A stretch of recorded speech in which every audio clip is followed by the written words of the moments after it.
샬롬. 이번 한 주는 장마로 다들 어려움이 있으셨을 텐데요.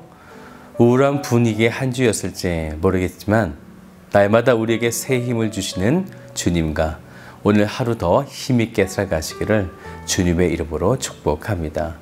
오늘 말씀은 욥기 20장 말씀 되겠습니다. 제20장.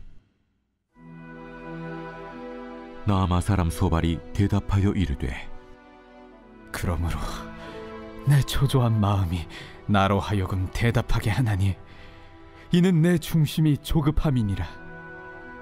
내가 나를 부끄럽게 하는 책망을 들었으므로 나의 슬기로운 마음이 나로 하여금 대답하게 하는구나. 내가 알지 못하느냐?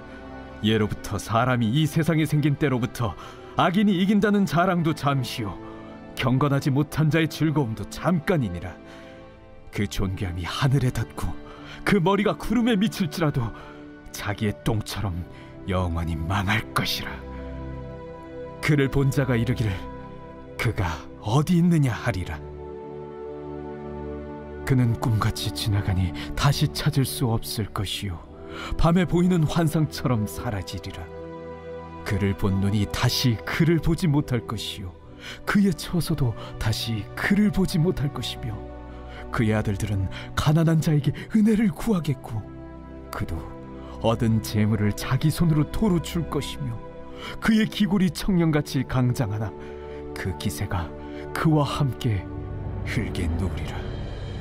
그는 비록 악을 달게 여겨 혀 밑에 감추며 아껴서 버리지 아니하고 입천장에 물고 있을지라도 그의 음식이 창자 속에서 변하며 뱃속에서 독사의 쓸개가 되느니라.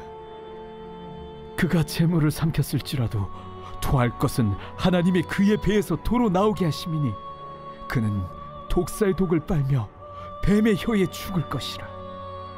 그는 강, 곧 꿀과 엉긴 젖이 흐르는 강을 보지 못할 것이요 수고하여 얻은 것을 삼키지 못하고 돌려주며 매매하여 얻은 재물로 즐거움을 삼지 못하리니 이는 그가 가난한 자를 학대하고 버렸으며 자기가 세우지 않은 집을 빼앗음이니라.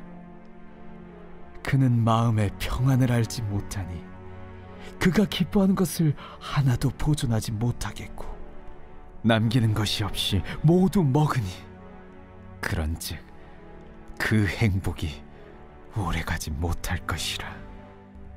풍족할 때에도 괴로움이 이르리니 모든 재난을 주는 자의 손이 그에게 임하리라. 그가 배를 불리려 할 때에 하나님이 맹렬한 진노를 내리시리니 음식을 먹을 때에 그의 위에 비같이 쏟으시리라.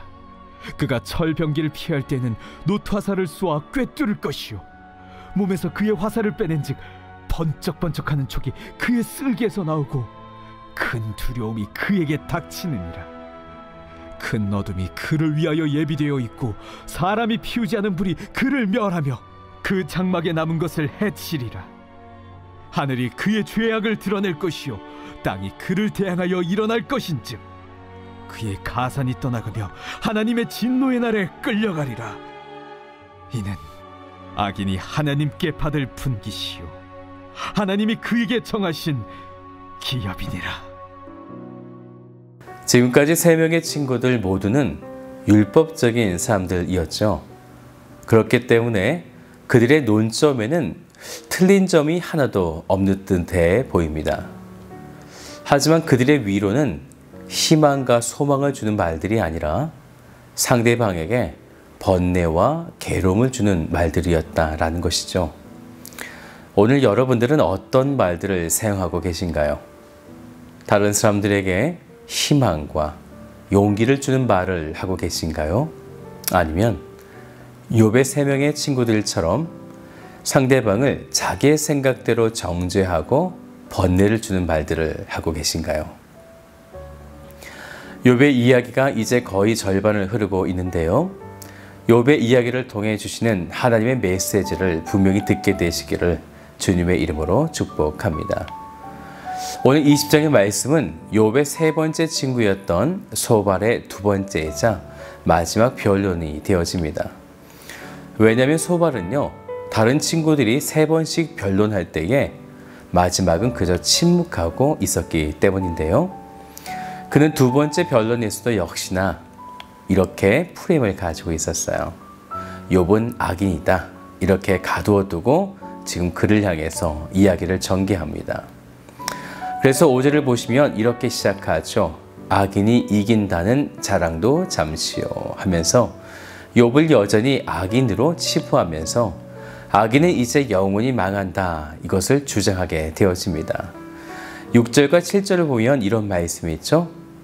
그 존귀함이 하늘에 닿고 그 머리가 구름에 미칠지라도 자기의 똥처럼 영원히 망할 것이라. 그를 본 자가 이르기를 그가 어디 있느냐 하리라. 그래서 결국 이런 악인은 청년같이 건장한다 해도 그 기세가 그와 함께 흙에 누리라. 이렇게 말씀하고 있는 것이죠. 곧 악인은 죽는다. 욥, 너는 악인이기 때문에 그렇게 죽을 것이다 라고 하는 굉장히 도발적이고 저주 섞인 말을 하고 있는 것입니다. 그래서 12절부터는요. 그런 악인에게 하나님의 맹렬한 진노가 임할 것인데 14절을 보면요. 그의 음식이 창자 속에서 변하며 뱃속에서 독사의 쓸개가 되느니라. 또 16절도 보세요. 그는 독사의 독을 빨며 뱀의 혀에 죽을 것이라. 굉장한 재앙들이 악인에게 임할 것인데 무려 16번이나요. 욥을 가리켜서 그가, 그를 이렇게 사용하고 있습니다. 이렇게 맹렬한 진노가 욥에게 임할 것이다 라는 것이죠. 22절을 볼까요? 풍족할 때에도 괴로움이 이르리니 모든 재난을 주는 자의 손이 그에게 임하리라. 이것이 29절을 보면요. 악인이 하나님께 받을 분깃이요 라는 것입니다. 이 소발의 말은 곧 권면의 말이라기보다는 저주의 말들이죠. 그는 소망의 빛을 전혀 말하고 있지 않습니다. 무조건 욥은 악인이고 욥은 이런 저주를 받고 죽을 것이다. 절대로 다시 회생할 수 없어 라고 선언하고 있는 것입니다. 왜 이렇게 소발이 욥을 못 잡아먹어서 안달인지 모르겠습니다. 그러고 보면요. 지금 욥의 세 명의 친구 모두는 다 욥을 향해서 무엇을 행하고 있는 걸까요?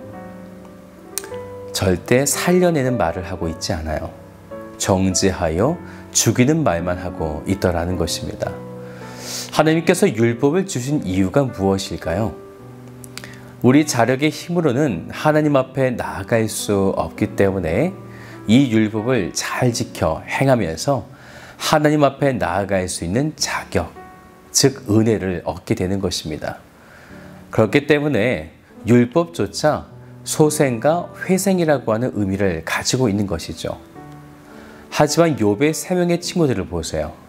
그들은 오로지 율법의 기능 중에서 정죄의 기능만을 사용하고 있다는 것이죠. 이제 소발의 모든 말을 마쳤습니다.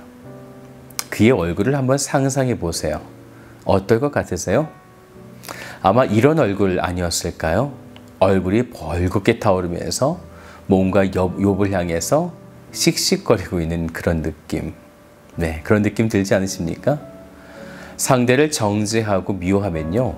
나의 들보는 보지 못하고 상대방만 미워하게 되면서 우리의 모습도 씩씩거리며 분노에 찬 얼굴로 변하게 된다라는 것입니다.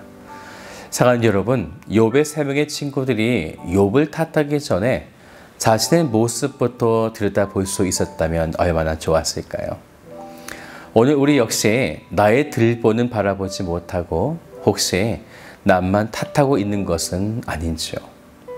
하나님의 방식은요, 늘 한결같습니다. 먼저 나부터입니다. 오늘 나부터 회개하고 나의 죄부터 발견하고 나부터 먼저 하나님 앞에 나아가시는 복된 성도가 되시기를 주님의 이름으로 축복합니다.